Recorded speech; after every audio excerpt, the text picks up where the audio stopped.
Hello and welcome to Beyond the Real. My name is Alex. I'm Mark. And today we're going to be talking the season 2 finale of The Mandalorian. So, Mark, what did you think? I loved it. It was... all these episodes of Mandalorian, man, they have been awesome. But this one, it just really stands out on, what, Dave Filoni, Jon Favreau can do. And they're just putting everything out there, and I love it. Yeah, same. I'm not gonna lie, I was a little worried because I felt the episodes were getting shorter, and I was like, man, I really hope that finale is like this big 1 hour thing. And then before I even watched the episode, I saw it was only like 45 minutes, and I was like, I was about to say that little curse word that the Mandalorian says, but then I was like, man, you know what? Let's just go with it. And I watched it, and I was like, I'm satisfied with this. I'm happy with this. Yeah. I'm very optimistic as to what they do next because it looks like there could be many ways that they go from here. So I was pleasantly satisfied with the way this wrapped up. Yeah, and like the runtime, I feel like for each of these episodes is like the perfect runtime. They don't give you. I guess they don't give you too much, they don't give you too little. They give you exactly what you need and what you want to see. And I do like that they don't give you like over an hour. They don't overdo it. Yeah, they don't overdo it. And I actually do like that they don't do that. Yeah. So of course we're going to get right into it. Spoilers, whatever. So this episode kicks off with our characters boarding Moff Gideon's ship, and Boba's there to kind of lead them into it, and then he disappears, and I was kind of expecting him to come back, but he didn't. And the whole siege of the ship I thought was pretty cool, pretty well done. Yeah. And we get a lot of characters back. We get Bo-Katan back, Fennec's there, Boba's there, Mando's there, Cara Dune's there. And Sasha Banks is there. Sasha Banks. And what's his? Oh no, that's pretty much it, right? Yeah. Yeah. So that's we get this big lot of characters, and they each have their moment. Like at the beginning we get Boba. He kind of has a tussle with Bo-Katan. He has a tussle with Sasha Banks. She uses her jetpack to give him a flying DDT. Like, he goes through a table. I was like, oh, okay. And yeah, it was. I like that each character, got their moment, so to say. They all got their chance to shine. So I want to talk. I want to talk about the Dark Troopers. Okay. The Dark Troopers, I feel, were a letdown because they were introduced and they seemed like this scary threat. Like, I think it was like 2 episodes ago. Yeah, it was the Robert Rodriguez episode. So I was kind of disappointed in how it happened, but I was glad we actually got to see, Mando actually take one on. And, I'm glad they make it seem like Mando's unbeatable. Not unbeatable. Because that Dark Trooper, if he did not have that helmet on, that's it. Mando would have been done. I actually like seeing, that at least there's threats out there that, Mando can't always, win automatically. I actually love seeing that. And I actually wish they did a little more with the Dark Trooper to make him seem like more of a threat. Because I remember that scene, like whenever he's running, and then like he goes like Moff Gideon's like activate them, they're activating, and then like they're coming, and then he like opens the little hatch, and they all fly out, and I was like, is that really it? Yeah, like that's it. Like, but yeah, then he fights one of them, and like he almost got turned into applesauce, and I was like, golly, man, this dude, those things are deadly, and like now how earlier when I reviewed that episode, I called them Iron Man, but now I feel like they look like in the movie Real Steel at the end when he has to fight Zeus. Now that's what I feel like the Dark Trooper reminds me of, because he was just like pummeling Mando's head, and like Luckily, he had that helmet on, but you see it like his head going in, to, to the through the wall. It was, and I agree with Mark. I like that. There was that struggle, and but however, well, we'll get into it later. But for now, like, I like that they had that struggle and they had the Dark Troopers seem like this really big threat until the end of the episode. But continuing on, they take the characters take the bridge, and then they have their moment. Also, I want to say that too. Finnick, Cardoon, Bo-Katan, and Sasha Banks' character, they all have their moment, and it doesn't feel, forced. Yeah, it doesn't. It's not like it's not like the female Avengers in Endgame. It's not like that at all. Like, you're just, it's the story. It's literally how the story is progressing. They're there. They're the ones, handling this. It's just there. It's just, it feels natural. It doesn't just feel like it's forced.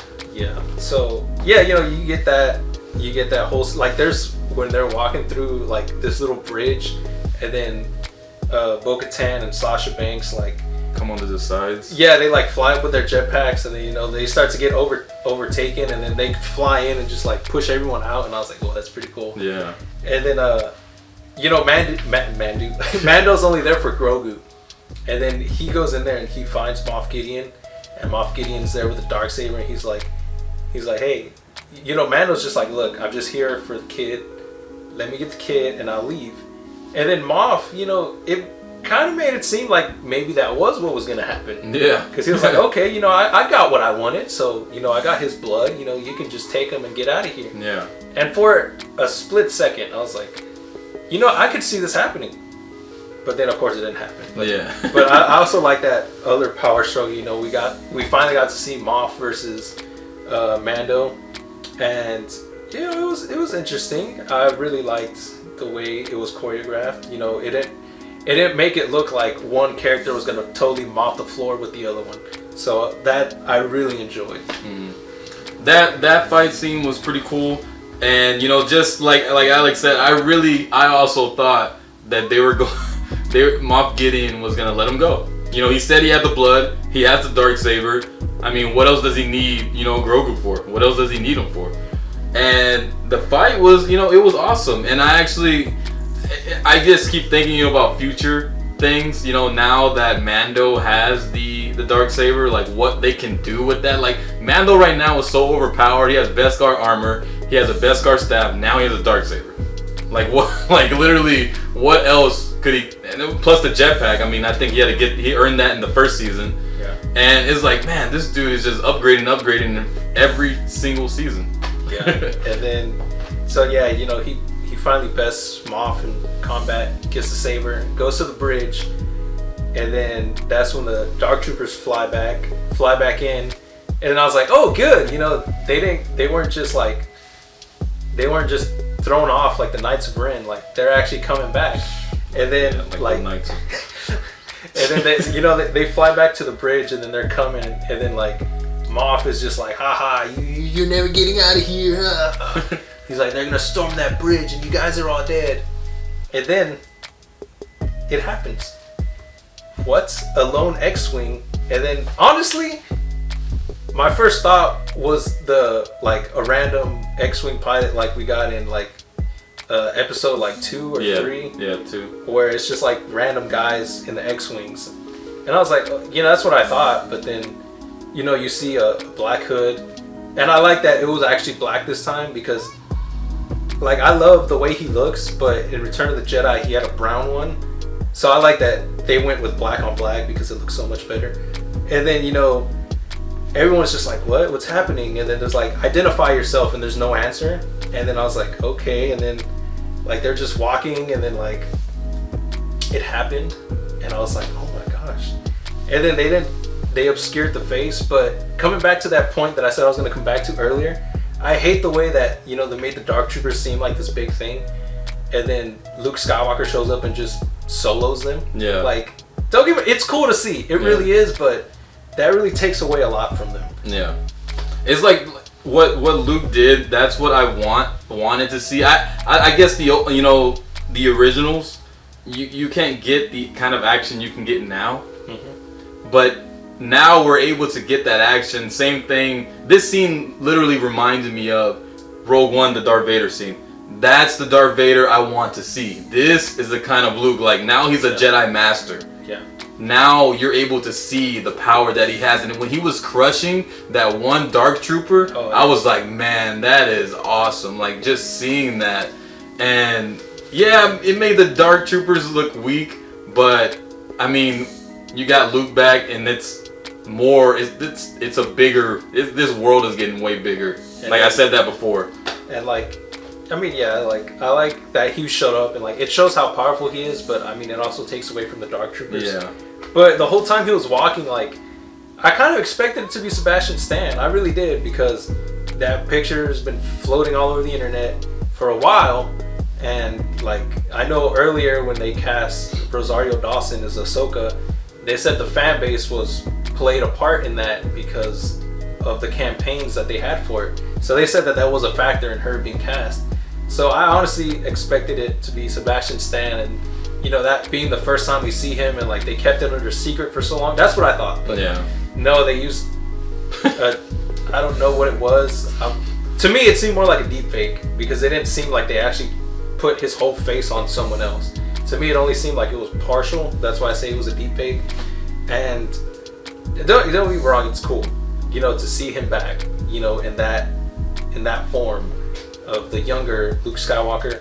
But I don't know, it just looks weird to me. I have a weird thing where whenever they, like with Carrie Fisher in Rogue One, or even Tarkin in Rogue One, like I don't know, it's weird. Or even Leia in Rise of Skywalker, it's just weird. That one looked bad. It's just weird, and I'm not saying that they should or shouldn't do it, but I don't know, it just looks weird, because whenever he wasn't the focus of the scene, it looked okay, but when it's a close-up of him talking, it looks weird. And I mean, that's not the point, but that's just how I see it. Yeah, I'm kind of the same way with Alex too. Just I wish they recasted and just had Sebastian Stan and just, you know, be Luke, and we get more of that later on. But just, I mean, at least we know we got Luke. I wanted Cal Kestis, or I wanted Mace Windu, but I didn't get the choices that I wanted, the picks that I wanted. But you know, Luke, like Alex had told me, it was a more safer choice. Yeah. You know, to go with, and I see that now. I believe that. And yeah, the CGI looked kind of messed up. It was like Superman and Justice League with his mustache, you know, just taking off. But I mean, at least we got that. You know what I mean? Yeah. At least we got to see Luke and come back, and he's the one who took Grogu. You know what I mean? And we saw. Don't forget that we saw R2-D2. Yeah. Oh yeah, we did. Yeah. We saw R2-D2, and I actually believe that R2-D2 and Grogu at some point maybe had some type of conversation. For some, I don't know, because they're having a conversation there. They're just talking, and it was cool to see that. I mean, I think it was. Yeah. And another thing I forgot to mention, in that same scene, whenever Luke shows up and messes everyone up, like there's a split second where it really looked like Moff Gideon was terrified, like he saw Luke, and then so I wonder if like there's some kind of connection there, because of course like Moff Gideon is he was a former ISB agent, so he was there during the whole time of the Empire. So I'm pretty sure he knows that Luke is the one who, you know, destroyed the Death Star and all that. So I'm pretty sure he has knowledge of Luke, but why did he look so like shocked? Like, yeah. Like, is there more to that story, or it's like, what is there? Like, I was hoping like for Boba Fett to be there and him see Luke, and then something happened between Luke and Boba. That would have been pretty cool, but I mean, yeah. And then also, I thought it was hilarious in that, like, before the doors open for Luke, how Moff just like he was hiding a blaster and he grabs it and he lights up Bo-Katan, and then like, you know, she like falls and like. And you know, my thought process was like, oh crap, I forgot her armor isn't Beskar, so it's not as strong as Mando's, but I think it can withstand blaster bolts like it showed earlier. Yeah. But it was funny that she just falls, and then, you know, Mando does the no, dives in front of Grogu, and then, you know, he blocks everything, and then Moff is like, nah, forget this, I'm out, and then Cara Dune like slaps it out of his hand, and then that's that part when Luke shows up. But then like whenever they cut back to it, Bo-Katan's just sitting there like this, and it's like nothing happened. Like not even phased. Yeah, and I was like, no. But the one of the scene with Grogu and Mando, they had Mando, he never had that kind of attachment to another. He was a bounty hunter. So a bounty hunter, do your job, you get paid, and that's it. But now he found an attachment with Grogu since from the beginning of season 1. So now that he's having to let go of this, now it's like, man, I'm pretty sure Grogu later down the line, hopefully, is him and Mando reunite or something like that. But it was sad to see, because Mando even shows Grogu his face because he's touching his helmet. So I guess just to be safe, Mando took it off and showed Grogu his actual face. And I actually thought that was a sweet moment, and it was sad to see that go on. And it kind of just makes you wonder like what's next. Yeah. Because like at the end, Moff Gideon is captured. Grogu has gone with the Jedi to get his training, and then it's just like, well, the Emperor stole. It's a go for Papa Palpatine. And then like you wonder like, well, what happens next? Because you figure that the show will still continue, but like where does it go? So I'm curious because I mean, like I said, Moff is captured, like he has to answer for his crimes, or he can escape or something, I don't know. And then Grogu, what's gonna happen? Like, are we gonna see him grown up? Is there gonna be a time jump, or is it gonna pick up from that moment? And what I was thinking was like, how Bo-Katan was talking about, reclaiming the throne of Mandalore. Oh yeah. I actually think that's going to be the season 3. The whole season. That's what's gonna go on, and you're gonna see Mando and Bo-Katan actually fight. I don't know if it's gonna be to the death. I don't know how that would be, but it would be cool to see. Which it's called the Mandalorian, so I would think Mando would win. I would hope he would win, but I actually think the main focus will be reclaiming the throne on Mandalore. That's what I think is going to be about. Yeah, because I don't know. They made a big deal about Bo-Katan not wanting to take the Darksaber from Mando, but whatever. But she took it from her sister. Yeah. So hopping on to that post-credit scene where freaking you get the cut to Jabba's palace, and then Fennec goes down there and like clears the room, and then Boba goes down there, and Bib Fortuna's like, oh, and then Boba just freaking, get out my seat, son. And then he sits down, but like there's no one there to see it, so I think that's kind of funny. But I don't know, because now we get that tease that Boba's gonna get his own thing, the Book of Boba Fett. Yeah. So I'm really curious as to what that's gonna explore. What is that gonna expand on? Is the Mandalorian? Is like the Mandalorian story over, and now it's gonna go into the Book of Boba Fett? So now Mando and all that's done, and now it's just Boba Fett, or they announced season 3 already. Oh, okay. Yeah, and it's December 2021. Oh, okay. Yeah, so that's when it's coming out again. Okay, so yeah, I'm very curious as to what the Book of Boba Fett is gonna. Obviously, it's gonna be about Boba Fett, but like, what is he gonna do? Like, other than, is it just gonna be about him like running the Outer Rim, or like what's gonna happen? Is it gonna be like him, when we see him after the Sarlacc pit, or we're gonna see him during Empire Strikes? I mean, there's so much you can do with that. You know what I mean? You can do a lot with it. And honestly, I hope if it's a continuation of what we just seen with Boba Fett, I hope we see Mace Windu. Samuel L. Jackson, come on. Yep. I mean, he's expressed interest that he wants to return as Mace Windu, and then given Boba has a whole vendetta against him for killing Jango, like I'd be interested to see that relationship play out on screen. Yeah. And I would also, I mean, like I said it like before, like I really want more bounty hunters. Give me Boss, give me Dengar. Give me another IG unit, like. And then you can get that in Boba Fett. Yeah, you can do that. But I mean, just give me Bosk. That's all I want. Okay, I want to see Dioxis. I want to see the grenades. I want to see his weird relationship with Boba. Like, I want to see it all. Give me Boss. But yeah, that's what we got. Oh well, I just wonder also what's gonna happen for the future of Star Wars. Like, what's for after the sequels, because it seems like Lucasfilm and Disney, they're just focusing on the past. And I really do believe we're gonna get to that point that we're not even gonna think about the sequels anymore. To me, at this moment, The Mandalorian is the sequel right now. Yeah. And to me, at least, it's the Force Awakens was good. I can watch that one. The Last Jedi, Alex told me it's they try so many different ideas, and that's fine.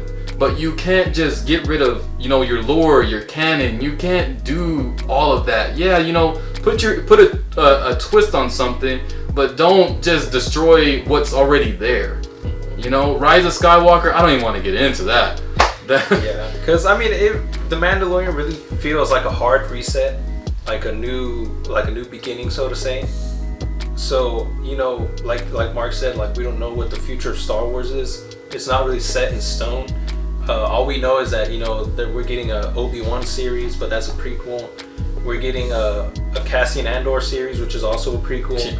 We're getting an Ahsoka series. We're getting Rogue Squadron, the Bad Batch, all that. But there's no real mention as to what will keep going, because like in the sequel trilogy, like those characters, there's no other movie, there's no other show, books, comics, games, nothing that will focus on those characters as far as we know. Yeah. So it really does seem like they're trying to distance themselves from that. So the future of Star Wars is going to be interesting. Yeah. If there is a future of Star Wars, or if everything is just going to be centered in the Old Republic, the New Republic, the original trilogy, prequel trilogy, all that. So it's interesting to see where they go from there. Yep. Well, that's our review, guys, for The Mandalorian. Is there any other thoughts you have? Nope.